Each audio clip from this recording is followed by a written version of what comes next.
Hello!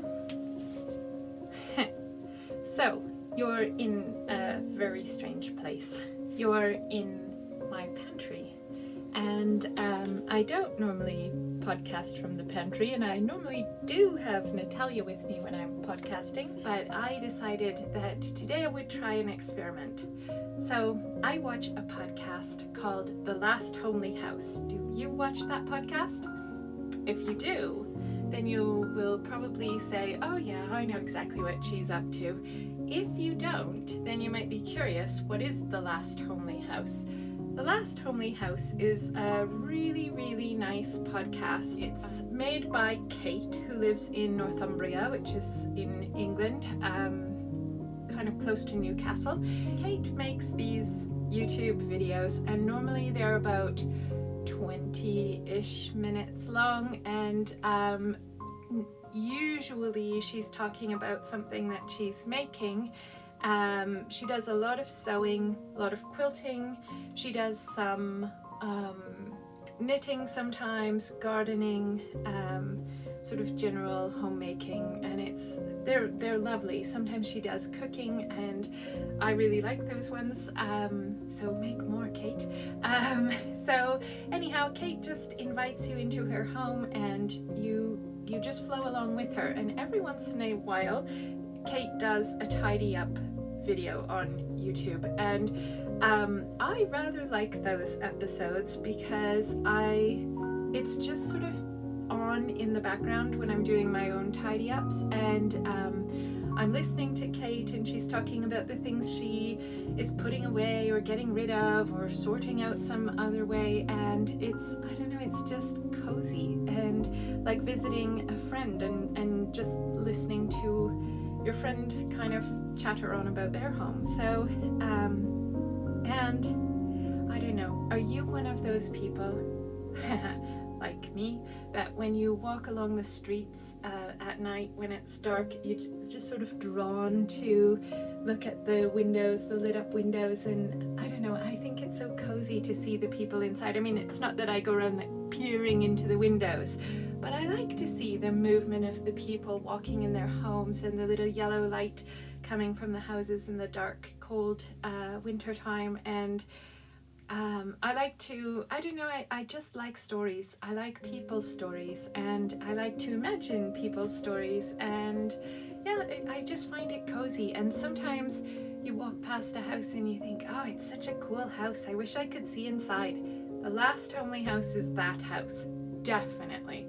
The Last Homely House, well, in my opinion, you might not share, and that's fine, but The Last Homely House is a lovely little farm in the north of England, and it's Kate's farm. It's where Kate lives, and Kate is a retired midwife, and I'll tell you a secret that you don't know yet about me, which is that I used to be a practicing doula. I'm not anymore, but I used to be, which means that I used to support women in birth. So not a midwife, but the assistant to the midwife, the assistant to the mother. So I used to attend births and help women, support the woman, support the family around the woman, and just try to be part of community as we welcome a new little one in. So it was a lovely thing to do, and I did it for a few years, and I dream to go back to that in retirement. I'm busy right now with my own family. I don't have time to do it.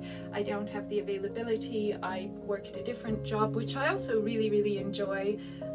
There's so many wonderful things that one can do, and not enough time, in my opinion. So I'd like to do them all.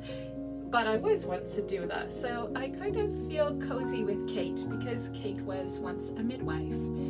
Anyhow, The Last Homely House is so named because of Tolkien's books. You know Tolkien. He wrote The Hobbit and The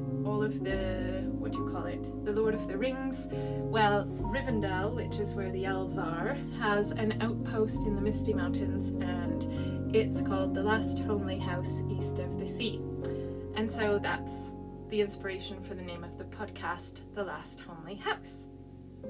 So anyhow, Kate does these tidy up videos from time to time, and I like them. It's nice to have company, not company that you have to interact with, but just company that I have to interact with. That sounds awful, doesn't it? Oh, yes, it does.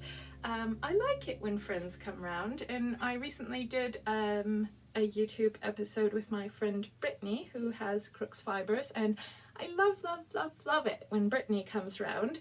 And you should come round someday. That would be nice, wouldn't it? Yes, it would. But it's, you know what I mean? I think. Maybe you know what I mean. It's nice to be on your own for a long, quiet time, and then it can get a bit boring.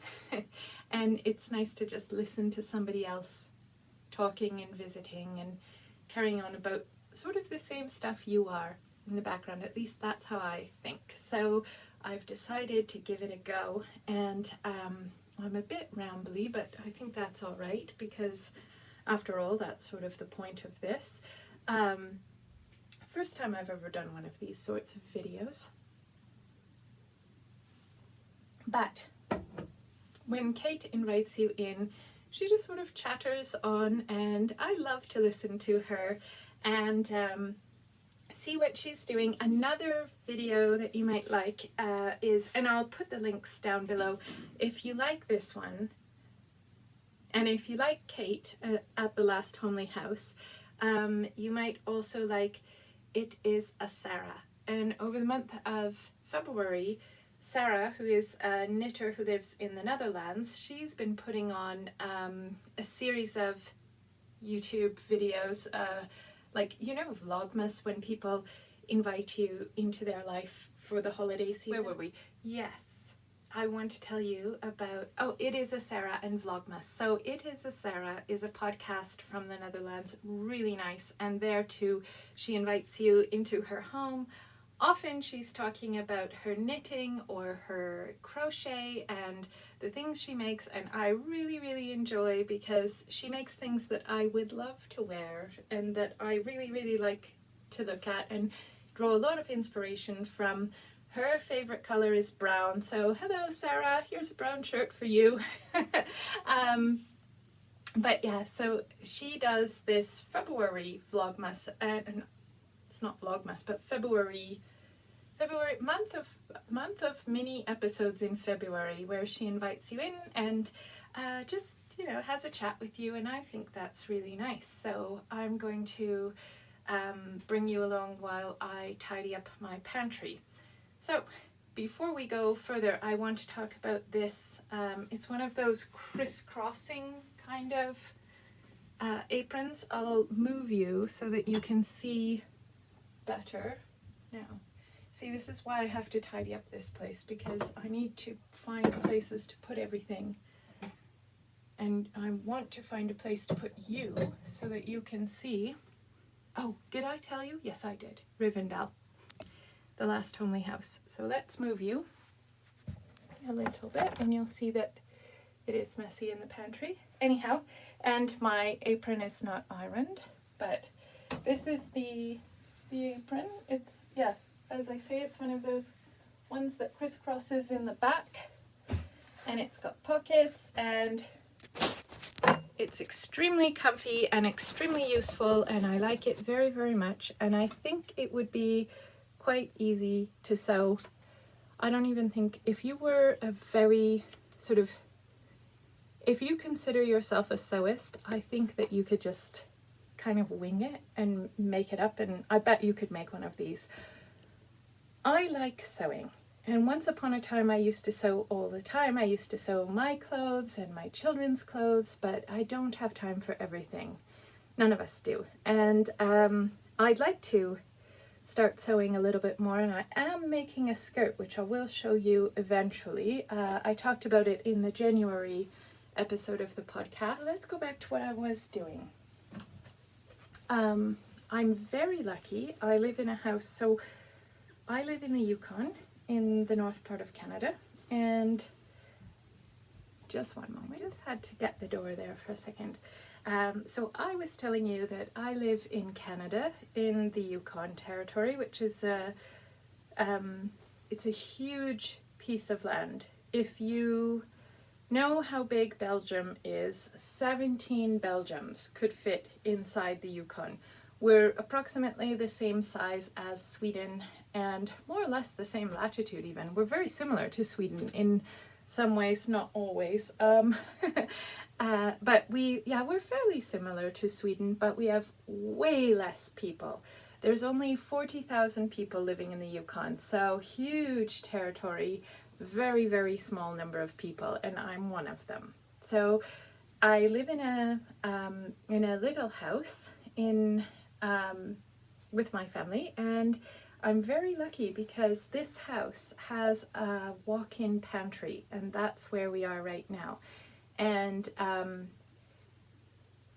I hate disorganization, because when you're disorganized, things get lost and then they get forgotten, and then you don't use them, and then you buy them again when you don't need them, or in the case of a pantry, food goes uneaten and then it goes past its best by date, and then eventually you can't eat it and it's just waste. But you know, I'm lucky because I have this enormously big pantry. Some of you probably have way bigger, but I would say it's a walk-in. It's like a, you know, in those shows like Downton Abbey where they actually have a larder. It's not that big, but it's going toward that. It's going toward that. Mine is nowhere near as beautiful. It's quite rough. I actually have a plan, and I'm curious what you think. I want, so these shelves are very, very roughly built. They're just, they're 2x4s that are just holding up bits of shelving, and they work. They're wonderful. I love them. And they hold a lot. However, I don't like the back walls. I find them boring and bland, and so I was thinking maybe about either painting them or wallpapering over them, or I don't know. What would you do? If this was your pantry, what would you do? Natalia really likes neutrals, and she thinks that we should just paint it sort of a creamy white color. We have several walls that are creamy white in the house, and be done with it and call it a day. And that she might be right. I don't know. What do you think? I think that it would not be terrible if they were patterny, like maybe a light blue gingham pattern. I don't know. What do you think? I'm curious. Anyhow, in a pantry like mine, where the shelves are so deep, it's great because you can put a lot of things, and in the Yukon we kind of need to put a lot of things because this is not a place where you can go. You could go to the shops every single day, but it would be a bit awkward. We're not a town like that, and where I live, certainly I live a little ways up on the side of a mountain, and it would be a little bit awkward to just go to the shops every single day. So and almost everything that we have here in the Yukon, well, that's changing now, but traditionally almost everything that we had in terms of foodstuffs had to be brought in. Now we're starting to have farms, and I love it. I love being able to buy local. In fact, I've got a bag that I just bought of barley that comes from Hinterland Flour Mill. I'm not sponsored by them, but have a look at where Hinterland Flour Mill, look at that, yay, grown and milled in the Yukon, haha. And yeah, Hinterland makes beautiful things. They also have brownie mixes that are yummy. So good, such good quality, and I'm so proud that we have a farm that we can buy things from, and they're not the first farm, but they're doing something kind of new, which is to package up their products like this and sell them in the grocery stores. So lovely to be able to buy homegrown food, locally grown food. I'm really happy about that. But most of our food has to be brought in from the south. or somewhere else. So consequently, Yukoners tend to have kind of robust pantries. Mine is sort of middle of the road, not big, not small. For some of you it's ginormous. I don't know how you feel about hunting, so I'm not going to talk a lot about it, but in the north here we do hunt for our food.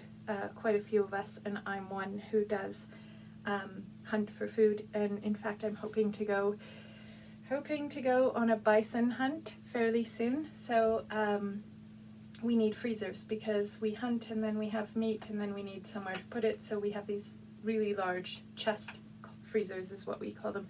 Really, really large, like you could crawl inside of it. Don't do that, it would be dangerous, but they're big. Like they're big enough that I could fit in my own freezer. So this room isn't large enough for that. So yeah, so that's part of reality of life living in the Yukon. And if you do have to bring everything in from somewhere else, or a lot of your food in from the south, then you might as well buy in bulk because it's cheaper and it's more efficient, and there's a lot of reasons why it's good. So let's get back to what I was doing. Just before you came in, I was putting coconut flour into a jar, and then I'll put that into the fridge because coconut flour should be kept cold. And we keep our home fairly chilly, like I like it at about 19 degrees Celsius. I don't know what that is Fahrenheit, sorry, but 19 degrees is about where I like to keep the house. But coconut flour really, really should be, to keep it at its best, it should be stored cold. So I'm either going to put this in the outside storage or I'm going to pop it in the fridge, but I just put together some packets of that. I also wanted to show you, I need to find a different spot for this because it's always in the way. I haven't found it a nice home to live in yet. For now it's just always in the way, but I did want to show it to you because it's really neat, and I don't know if you have this where you live. Do you know what this is? It's a knife. It's a knife that we have here in the north of Canada and Alaska, and I don't know if they use them in Greenland, but I don't know why they wouldn't. They probably do. Do you use knives shaped this way? This knife is called an ulu, and ulu are very, very common in the north, and they're so useful. It's such a great shape. And this actually came from Alaska. My mum got it, so that's many, many years ago. She's been gone a long while. Anyhow, so she bought this a long time ago, and I still use it today, but it's a cutting board that's got that hollowed out bit. You can see that, right? Like a bowl, and it makes cutting so nice and easy, and ulu is especially nice for meat. So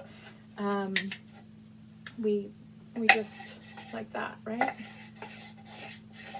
Just like that. So I'm dulling the ulu, that's fine, I can sharpen it later, but anyhow, chop, chop, chop, chop, chop, chop, chop. It's such a handy knife, and I need to put it somewhere. I use it all the time, so it's always just lying around, but I don't have a special spot for it. And I think what I might do is, I'll show you using my apron what I'm thinking about. It's one of my mother's aprons. I have a lot of my mom's stuff, and I'll show you something else in a moment. I love having her stuff around. Anyhow, imagine, maybe I'll use this, it's wider. This is the neckband of the apron. So imagine this but longer, and then I could put this tool like this and probably find a way to, watch the blade, Loretta, sort of like that. See what I mean? You have to imagine this now with me. Come along with me. Imagine. So kind of like this, without the aprony bit hanging off the end, of course, but like that and then just hang that on the wall. I think that would work, don't you? And this has like, the idea is these buttons, which I could do if I made a strap like that, or if I asked Natalia to make a strap like this, then I could hang this on the wall, and I think that would maybe be okay. I have to think a little bit more about how to keep it safe with this. Like, it's very sharp. I'm not sure, but I'll find a way to keep it better than I have been, which is just to plunk it around and plunk it around and plunk it around, and then it's annoying, frankly. So yeah, my mum was not a sewist, but she liked to do embroidery when she had time, which was never, but because she was a shopkeeper. She had her own little shop. And so yeah, so my mum, she didn't sew, but she did do embroidery, and I'm going to show you. I have a couple of pieces actually in my pantry, and I like having them in the pantry. They were in my kitchen as a child, my mother's kitchen. Growing up, I saw them every single day, and I'm going to show them to you now. So come with me. I'm sorry if you don't like the movement, but and I have to turn you around if I can figure out how to do that, which I can't, because I'm not brilliant at that sort of thing. My mother made these, so one with popcorn and one with, I don't know if they're meant to be donuts, but I think of them as bagels. Yeah, those are over the pantry door. Do you have things like that that your mother or your grandmother or somebody made, and do you keep them in your house, and do they make you feel cozy? Because I keep things like that in my house, and I love how cozy they make me feel. And my apron from Lowland Originals is one of those things. I've been following Lowland Originals for quite a long time, and I just love her. She makes such great clothes, and she makes a lot of her own clothes. She does a lot of sewing. She makes junk journals. She's just come out with a pattern that I'm dying to knit called They Call Me Gerald. It's a little bear that you knit up. I'm very keen to do that and try that. But yeah, my mum, she actually didn't enjoy sewing at all, at all, at all. She hated it. But what she did like doing was embroidery, which, you know, I still think that's sewing, but it is definitely a needlecraft, definitely some sort of sewing, but it's not clothes or a quilt or something like that. My mum hated that. She loved when other people did it, and she loved to wear clothes that other people made for her. I had an aunt who made clothes and made clothes sometimes for my mum, and she wore them. And my grandmother sometimes made clothes for my mum, and like dresses and things like that, and my mum was so proud to wear those. And when I was in school, we had home ec, which I don't even know. I have kids in school, but I don't think that they do sewing in school anymore. In the Yukon they might. I might be telling you a big fat whopper, but my kids don't do sewing in school, and I don't know, they don't talk about this class being available. Maybe they just don't want to do it. When I was in school, boys and girls both took home economics. It wasn't that the girls did home ec and the boys did carpentry or some foolish thing like that. It wasn't like that at all. I took carpentry in school, and I really, really loved it. And actually, when I was 20-ish, I had this dream that to become a carpenter, and my dad was having none of it. Like, there was no way he was going to let me do that. For whatever reason, I didn't do that. It wasn't a path I went down, but I had the idea I wanted to do furniture making. And I used to work, sometimes I lived in Montreal, and I used to work in a little shop of a fella who did furniture repairs, and that was brilliant. I loved it. Anyhow, so like restringing chairs and things like that, I really, really liked it. And maybe someday I'll learn to make furniture, wood furniture. I would love to do that someday.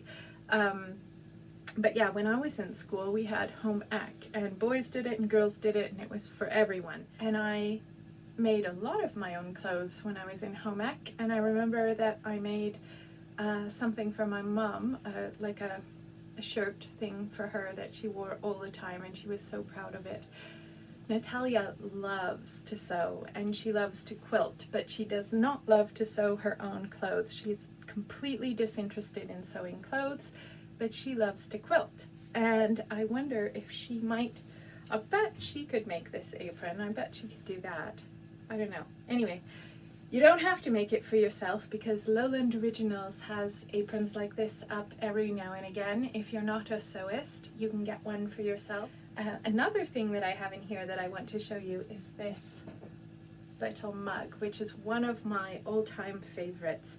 Do you like pottery? I love, like seriously love pottery, and I am going to do an episode coming up soon in which I walk you through my pottery collection because I have a lot of really, really nice pieces and I'd like to share them with you. If you enjoy pottery, I think you'd like seeing them. I really like pottery tours through other people's collections. I like to watch those on YouTube, so I'm going to do one. You can have a tour of my pottery. And also I like to lift makers. That's one of the things that's really, really important to me and Natalia with our podcast channel, is to use it as a platform to lift other makers and especially women who are making as a business. And one of the things that I enjoy about Kate's podcast, going back to the last homely house, is that she talks a lot about valuing beauty and valuing the beauty of ordinary things. And I wanted to show you a couple of things, this mug in particular, but I did want to show you a couple of things that I have here in the pantry. The mug is by Kaminsky Pottery, and I think it is beautiful. Kaminsky Pottery is a Canadian potter who has her work in an Etsy shop. I'll put the link in below, but it's a whale. And I don't know if you can see there's flowers on the whale there, and there's her logo. It's truly a beautiful piece, and I had my coffee in it, which you don't need to see my old coffee, but I don't know if you're getting the color. You're not. I wonder if I could move. No, I'll have to show you that another day. You can just see the inside is this beautiful blue. Kaminsky does wood-fired pottery, and wood-fired is particularly nice. There's something really, really just amazing about wood-fired pottery, and that's how Kaminsky's kiln is wood-fired. So this is a piece that I bought from her, and it's got also, oh, you can see there's a seashell there, but it's also got these indentations that make it just nice to hold. I don't know. Things that are made by hand are so, I don't know, people's creativity. I just love it. So I've got that. Oh, and I've got this, which is another one of those pieces like that ulu and the cutting board. This is another piece that is always all over the place. I always find it. I always know where it is, but it doesn't really have a home yet, and I need to find it a home. It's very, very old. It comes from Norway. My friend from Norway, Gunhild, she brought this over when she came. Gunhild came one summer to the Yukon, which we had such a great time, but I don't know, if you live in Norway, is the Yukon really that interesting? It's sort of the same but different. So, but anyway, I love to visit other northern countries, and Gunhild and I had a great time. This is made with reindeer antler. It's one of those cheese razors, and I use it all the time because I really like brunost, which is Norwegian brown cheese. I'll just get it and show you. It's geitost, goat's cheese, brunost, brown cheese it's called. And we can buy it here in the Yukon. I don't know if you can where you live, but it is so freaking good. I love this. It's a very, very traditional Norwegian style cheese, and in Norway you can buy it in these small blocks, but you can also buy these like whoppingly big blocks, because I've been in Norway a number of times, and one of my favorite places. I'm aching to go back and visit my friends, Hello in Norway. Hey, we're done her today. So anyway, yeah, and I can also speak Norwegian, which is this really other weird thing about me. I worked as a doula and I speak Norwegian, but I'm not Norwegian, so I don't know why I speak Norwegian. It's something like 5 million people in the whole world speak Norwegian, so it's kind of a rare thing to be able to do, but I can do it. And anyway, this geitost, this brunost Norwegian cheese, is so, I love it on toast in the morning with tomato slices. Seriously, my favorite way of eating it, and my favorite kind of cheese ever. I don't know if you'd call it cheese, but it's got this creamy caramelly flavor. And the other thing, which might sound weird, but the other thing I really like to do it with it is put it into like a moose stew or a caribou stew or bison, like the bison that I want to go hunting next week. Anyway, with wild meat, it tastes really good. I bet it would be good with like lamb. If you don't have wild meat, I bet you could make a lamb stew and then add some of this brown Norwegian cheese, which that's why I have this cheese razor cutting the brown cheese. But I need to put that back in the fridge. I should do that right now before I forget. Are you having fun? I wonder what you're doing right now, because I know that you're not just sitting there watching me putter about in the pantry. I know that you're doing something. I wonder what you're doing. Are you knitting? If you're knitting, will you show us your project that you're working on right now? Because I would love to see it. Another piece of pottery that I have that I wanted to show you, which is really neat, and I would highly recommend that you get your hands on, comes from a company called Secrets of the Kiln, which is a Vancouver-based potter. So, in and out. So, where were we? We were talking about Secrets of the Kiln, which is this potter. Again, I'll put the link below, but she makes, or they, I don't know, Secrets of the Kiln potter makes this really cool, it's called a garlic shredder. And can you see that it's raised up? Yes, you can. So all those little bits, I wouldn't run my finger across there because it would bleed, because it actually is sharp. But I keep my garlic in this little thing. So, little garlic keeper. I don't know if you keep your garlic that way, but I keep mine in this, and I really love chickens. So I have this, which I bought, I don't even know where I bought this. I don't remember, probably a charity shop. Anyhow, in here I've got my garlic, and I'm gonna see if I have a piece that I can show you. Yes, I do. There's a little clove. There's always a little clove that's come off the head of garlic. We eat a lot of garlic. My mom was Ukrainian, and garlic is a staple in Ukrainian cooking, so we eat like a freaking lot of garlic in our house. I don't know if you do or not, but you take your clove peeled. I'm not going to peel this one, but you take your peeled clove of garlic and you just run it and run it and run it and run it around, and then you can add a little bit of oil or a little bit of butter, a little bit of something like melted butter. You can add something to that, or you can just scrape off your garlic into there. But it's really nice for like making sauces or salad dressings or things like that, where you need the butter to be kind of mushed up, and then you can put oil in there and infuse the oil with the garlic, and it's so good. During the lockdown, I homeschooled my children, so there was sort of fake school. I probably am going to get in big trouble for saying that. The teachers really did their best. They honestly did their best, but it was not school. It just wasn't school. It's not enough.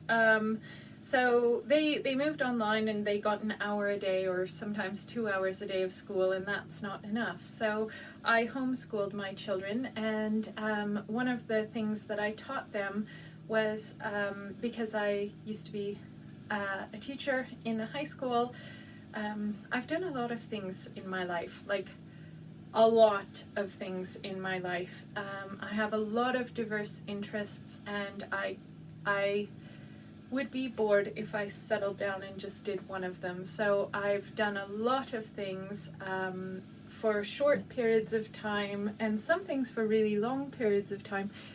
They all kind of blend together. You can feel a theme running through them. But one of the things I did was I taught German language, literature, and culture in a local high school for a time.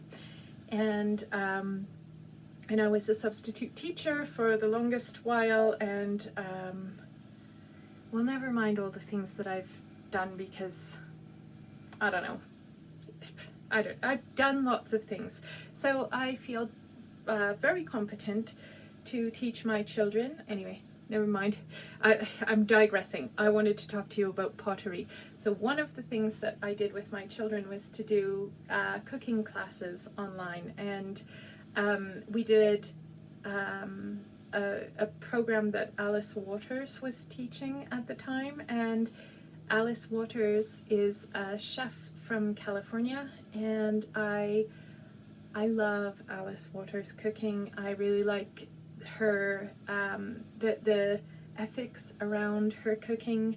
If you don't know who she is, check her out, because I just think she's a wonderful human being. She's a beautiful woman and a brilliant chef. You can look into Alice Waters on your own. She has gardens for school cookery. Anyway, she's a very, very interesting person. And so one of the classes that we were doing, my children and I, was one of Alice Waters' cooking classes, and Alice Waters introduced this. And I can't remember what kind of bowl it is. I don't remember what it's called, but it's traditionally Japanese.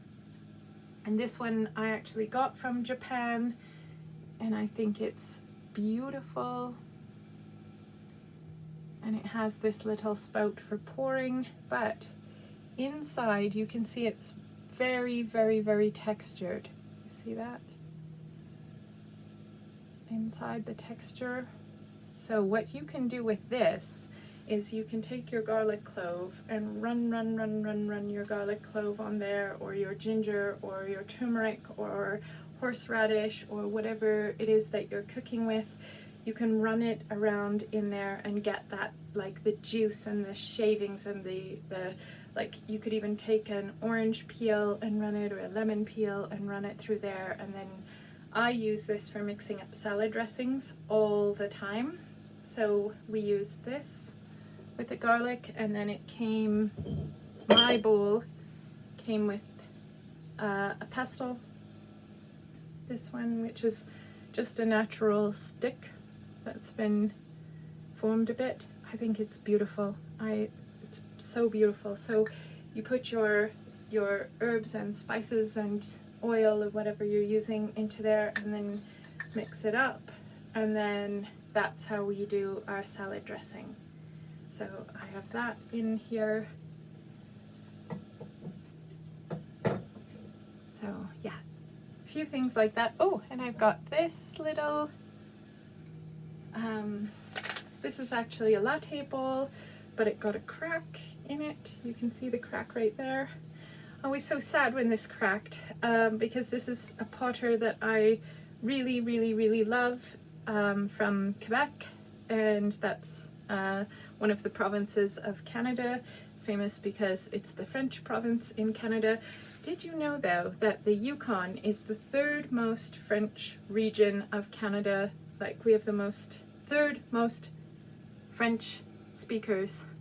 I should be able to rattle this off. I work in policy in French in the Yukon. Anyway, third most French speaking region of Canada.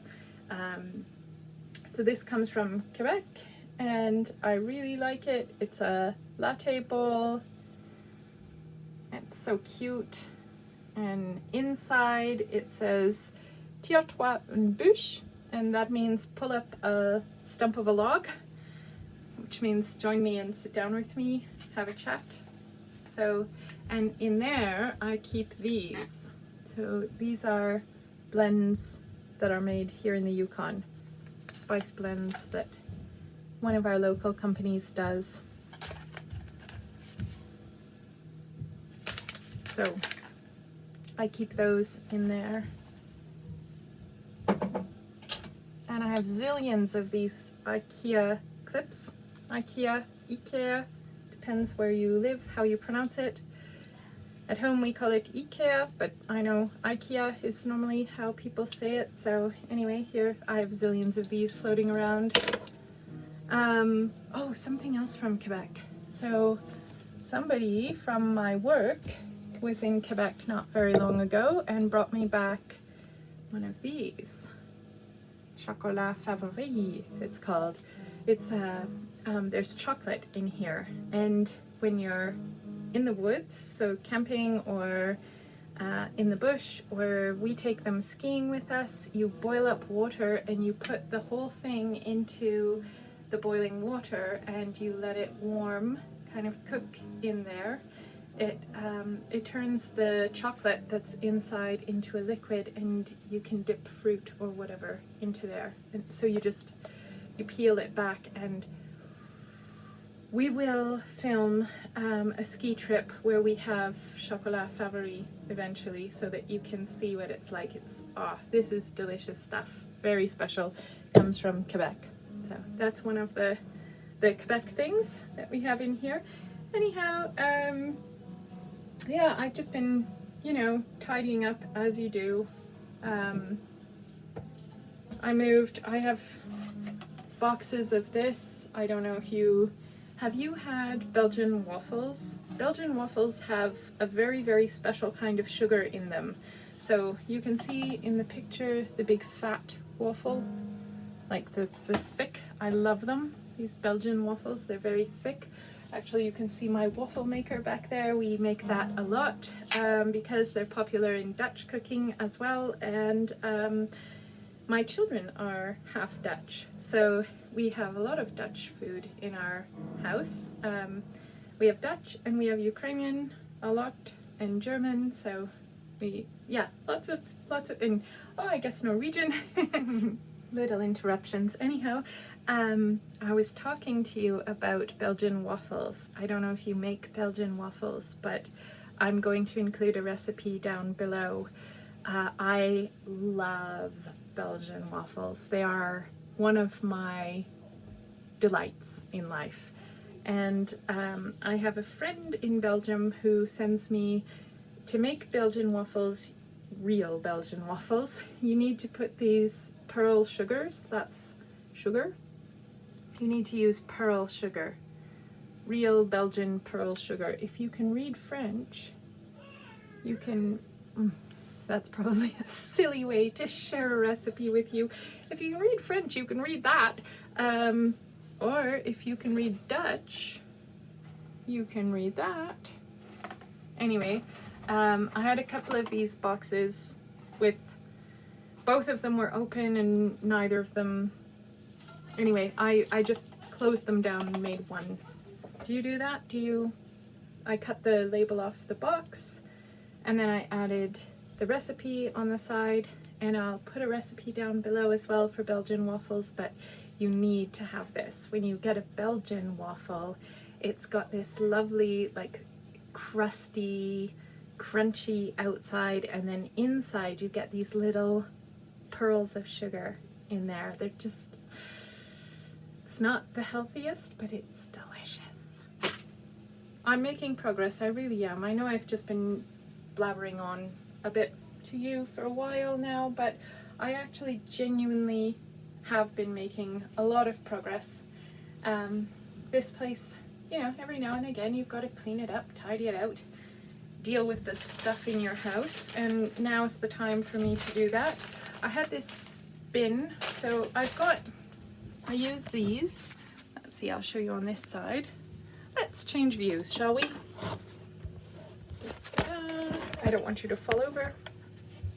There. So I use baskets like that in the pantry, and the problem with that is I had one which was like this one, like more at the back, and then I've redesigned what I keep in there because if you have baskets like that and you're me, you end up not using all of the stuff that's in there. And one of the things that I hate, like really, really can't stand, is food waste. It just bugs me so much. I hate wasting food. Anyhow, I was telling you about these baskets,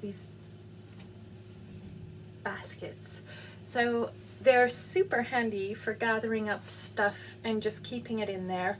But what happens to me sometimes, and I wonder if that happens to you, is you get these little packets like this.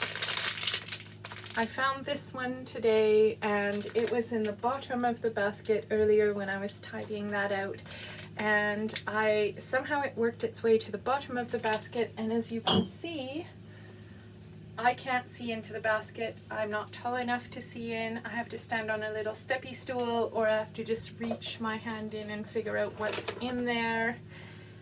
And this fell to the back, and then it didn't get used up, and it fell to the back like it's been there for a very, very, very long time. I don't very often take that basket down, every once in a while, but usually I just with the vacuum and clean it up every now and again. But I obviously didn't empty it out properly, and I have this, which is from, see that best before date, 2018. It's like pre-pandemic.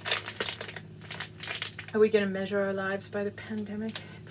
Anyway, probably. Anyway, I had this coconut flour, which I gave it a sniff, and I don't think it's still good. I mean, it's 2018, it's dry goods, but still it's been open and not in the fridge, and I don't know how it got there, but now it's waste, which I hate. And that's why every now and again I do go through my pantry.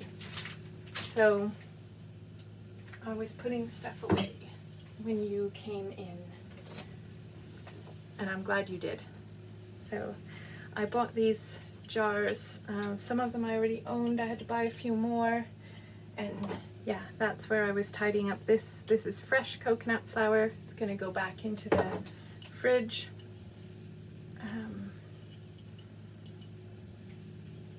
But yeah, I have these jars that I'm using to put things in. So much easier to use, and to avoid that happening with this coconut, which is, I don't use that much coconut, but I have a few recipes that it's really nice in. So what I'm going to do is just take it out the bag. It smells so nice. Fresh coconut, fresh-ish. It's dried, but unsweetened coconut. I'm just going to pop it from there into here. Do you do that? Do you decant things? I sometimes do when it's more convenient than I do. And this is way more convenient to use out of a jar than out of a bag. It's hard. I find storing the bags hard, and also I don't know. It comes in plastic, but I don't like seeing the plastic in my area. I don't like it. So I have a couple of those bags that I bought the other day in the shops, so we're just going to put them into the jar. And then this coconut will go into the fridge with the other one, because I imagine that coconut flour should be stored in the fridge. So probably this would be, well, I don't know. I keep my house at 19 degrees, so maybe it doesn't really matter. But let's dump that into the jar. Now that awful plastic is gone, and we have a jar of unsweetened coconut that can get put away. What else do I have in here that's interesting for you? Not a lot. It's just a pantry. It's not that fascinating. Isn't that cute, that little bee? I love things like this. It's so ridiculous, but I love them.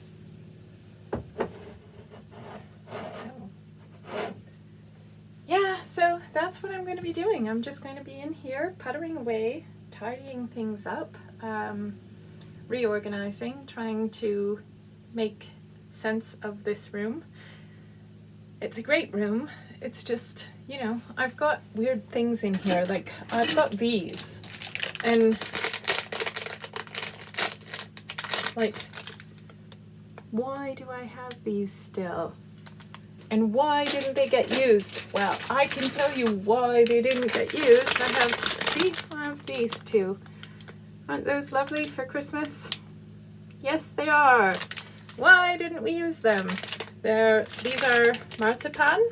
I don't know if you have those where you live, but we have them here in the Yukon. And I know they're very, very common and popular in Germany, in Scandinavian countries. You use marzipan. We have marzipan here in the Yukon. I love these little things. I might keep them just because they're cute. Although, I don't know, useless. Look at the moose pulling the sleigh. Like, and why didn't they get used? Because they were sitting way up high on this top shelf and I couldn't see them. Goodness knows when those were bought, probably 2 years ago, probably right, you know, during Christmas or something. I don't know. Anyway, that's why I've gotten into this room, to give it a good clean out and get rid of the stuff that we don't need. I also have this, which I don't know why this is in here. I keep it in here. I keep it rolled up in here. So my children used a wooden high chair for children, but it didn't come with a strap, and I think it's a trap chair, if you know what that is. If you don't, it really doesn't matter, but they used this trap chairs, and I needed something to keep the baby when the baby was fine for children, but for like little babies who are learning to sit and whatever, it's not great because it didn't hold them in. So I made this, that it's quilted, and it, you know, I put it on the chair and it's strapped around the back, and then you could tie it around the front. But the last time one of my children fit in here was like, well, more than a decade ago. So, like, I don't know. And I don't routinely have children coming round who need to sit in a trap chair. In fact, we dismantled the trap chair, and now it's sitting out in the garage in pieces, waiting for a child who needs it. And I suppose that's why I kept this, but why I kept it in the pantry is beyond me. But I do have that. If you have a baby, you can come over and visit, and then your baby can sit in the trap chair using my little, what do you call that, like baby seat strap, homemade, I don't know. Anyway, that's what I used. So yeah, there's all kinds of things in here, isn't there? And this is not the house that I had wee little babies in. We didn't live in this house. We haven't lived very long in this house, in fact. Maybe 6 or 7 years, which is not super long. So, I don't know. Something like that. I don't know. Anyway, I'll just crack on, shall I? Cleaning this up. I've got these. Now they're baking something or other. Need to find a jar. Oh, here's a jar. Can put them in here. Ha, do you want to know a secret? Yes, you do. Of course you do. Why wouldn't you? I don't like baking. I don't like baking. My children like baking, and I'm very glad for that. And every once in a while I do baking. Christmas time I always bake. Weihnachtsplätzchen, which are Christmas cookies. I bake those, but I don't love baking. So we usually buy baking because there's some wonderful bakers who live in the Yukon, and here in Whitehorse we have a few bake shops that you can go buy baked goods in. I'm going to recycle those plastics later. So what do we do with this stuff then if I don't do baking? Yeah, because I don't like it. I do cooking. I love to cook. The children do baking sometimes, but me, no, give it a miss, thanks. I really don't like it. I do like baking bread. Bread is my one exception. I do like bread. So what do we do with these crumbs then? Because they're meant to be the crust of something, some kind of pie that I don't make. We use these with ice cream. They're delicious sometimes. So crummy cookie things. And I'm gonna put them in here where I'll forget about them and then they won't get used. No, I won't. I've put up there, I've put all in there now, all the sort of treat kind of things that we eat seldomly. Anyway, I've got that there. Ooh, I've got this. I don't know if you know the pottery company Fitz and Floyd. It's a big commercial pottery company and they make interesting pottery, and some of it I like and some of it I find a bit kitschy. And this you might not like, you might find this really, really dorky, but alright, this is how I am, folks. This is the real Loretta. So I don't know if where you live you can get this. We can get it not all year round, but in the autumn we can get pumpkin pie spice. Comes like this, already blended up for you. So let's see what's in pumpkin pie spice. So pumpkin pie spice is cinnamon, ginger, nutmeg, allspice, and cloves, a blend. Sometimes the blends change the way, like, just depends on what company. There's a few companies you can get this from, but we really like to have this on, I make hot cereal in the morning a lot, very, very often. Oatmeal or porridge or something like that. Actually, I have a whole jar. I'll show you that. And maybe I'll put my recipe for it down below as well. What recipes was I going to share with you? I was going to share the Belgian waffles, and I'll share this one as well. So this is the hot cereal that I make this up and then I just scoop it out and we use this, and you can see there's all kinds of grains in there and there's almonds, and yeah, it's very, very good. And I keep it in this big thing. Anyway, that, or another thing that we use is kasha, which is buckwheat. Anyway, on there and on coffee and sometimes on ice cream or things like that, popcorn sometimes, we put pumpkin spice or other spices as well. And I happen to have this, was my mother's. She had this pumpkin and turkey, and I love them. They're so cute. Most of this stuff I honestly don't love, but this one I liked. I thought it was so pretty there. And it's meant to be for salt and pepper, but I don't. We have a salt grinder and a pepper grinder, so I like the freshly ground, and for salt we use this salt, pink Himalayan salt. So I don't know if you use this pink Himalaya salt, but that's what we use. So, and then I have another one of those of peppercorns. So we have grinders and I fill them, so I don't need a salt and pepper shaker.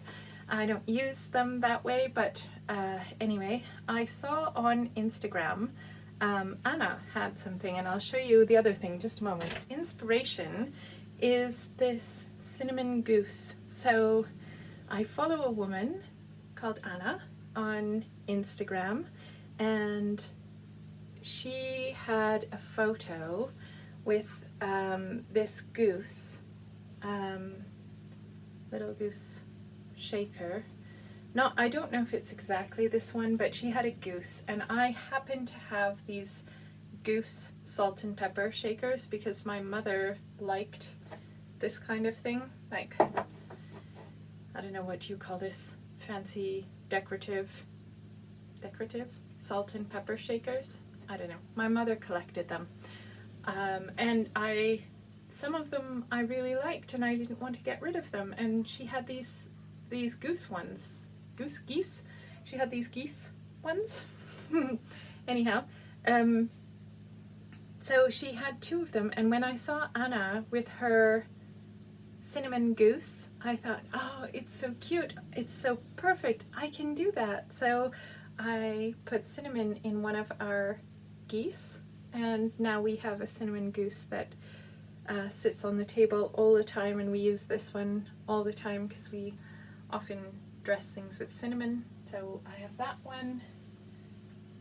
And I have this one with the pumpkin spice in there. Surprise, surprise, it's a pumpkin full of pumpkin spice. And I have a couple others. They're out on the table. I'm not going to run and get them this time, but I'll show you another time. I have a couple of gnomes that are salt and pepper shaker gnomes, and one of them has paprika in it.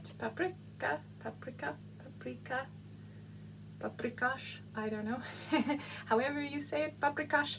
It has that, paprika.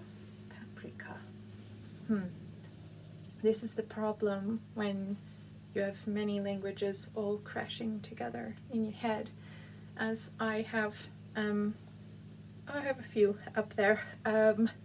Anyway, and they crash around, and then I don't know how to pronounce things, like common things, like paprikash, paprika.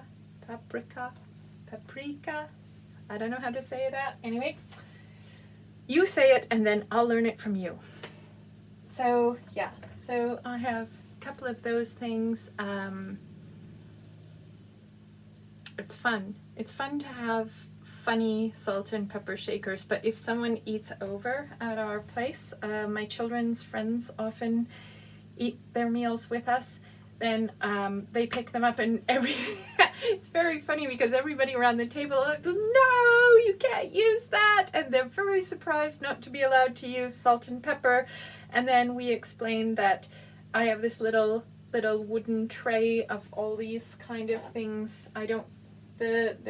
Since it's not autumn anymore, this one's come back to its home here in the pantry, but the gnomes are out there and the goose is usually out there, and I'm not going to plague you with all of them. I have a cat and other things like that.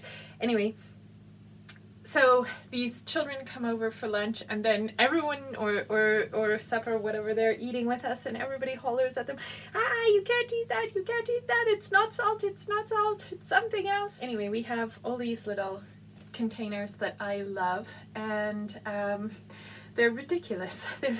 They're almost a pain in the butt because, yeah, I like them and I know what's in them, and the rest of the people in the house who live in the house with me, we all know what's in them. But yeah, if you come to my house, you'll get yelled at when you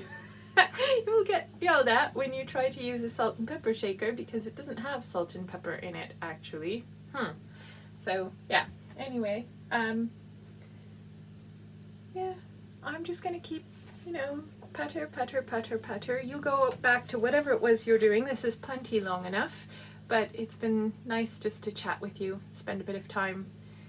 I hope you got done whatever you were doing, and I hope that you enjoyed the company, and just nice to spend an hour of the afternoon with you. So have a good day, and if you don't like this kind of video, just don't watch it. And if you do like this kind of video, pop over to Kate at The Last Homely House and say, Kate, Loretta at Knit My Way Home made a chatty, cleany, sorty, tidy up video like you make, inspired by you. Thank you, Kate, for the idea, because I enjoyed watching her as well. And then you can go watch Kate and you'll really, really like her. Or you can go watch It's a Sarah and tell It's a Sarah, hey Sarah, I watched Loretta at the last Homely House at Knit My Way Home, and she was doing one of those chatty sort of February podcasts, and you were one of the people who inspired her to do it, and I liked it, so now I'm come over to watch you. So go watch Kate at The Last Homely House, and go watch Sarah at It's a Sarah, and I'm going to put the links down below for you so that they're easy to find, and you go keep doing whatever it was you're doing, or better yet, go outside, because it's nice to go outside and get some fresh air, and that's what I'm going to do. I'm going to finish tidying up the shelf I was working on, which the plan was that I'd chit chat to you and also do work at the same time, and instead I got really distracted and told you about the weird things that I have in my in my pantry. But I did sort the coconut and that weird chocolatey cookie crumb stuff. I did something. It wasn't a total wash. Anyhow, you go, because what I'm going to do is finish this shelf, and then I'm going to go skiing, because there's a fresh dump of snow here today. It's been snowing all day, and I didn't want to be the first one on the trails, because the tracks will be full of snow, but by now, mid-afternoon, when a bunch of other people have already skied on them, because I'm doing cross-country skiing, or ski de fond, ski nordique, however you call it. I'm doing that kind of skiing today. We live right on the side of the mountain where the ski trails are literally right out my back door. Like, I can actually put my skis on and then just go. I'm very, very lucky. I have to cross one big road, but it's so easy. I just take my skis off, cross the road, and keep going. So we have little trails going through the forest, and then just keep on going. So that's what I'm going to do this afternoon. What are you going to do? Whatever you're doing, tell me about it. And we really do read all of your comments, and really, really love to read them and love to spend time with you, and we'll catch up very soon. There's a Patreon episode coming out this weekend, and if you're on Patreon, if you're part of the Patreon, thank you very, very, very much, because you're why we do this. You're not why we do it, but you're how we do it. And if you watch the normal episodes, then we have one of those coming as well, and I've got some really, really nice knitting projects that I am very excited to tell you about, and I'm going to show you the skirt that I'm sewing, and Natalia's got some things on the go. She's got a quilt project, and she's got a couple of quilting classes coming up soon, and she just got some yarn for a knitting project, and yeah, we've got a lot of things coming to the Knit My Way Home channel, and those will be up soon, so we'll see you again very, very soon. Bye bye. Thank you. See you soon.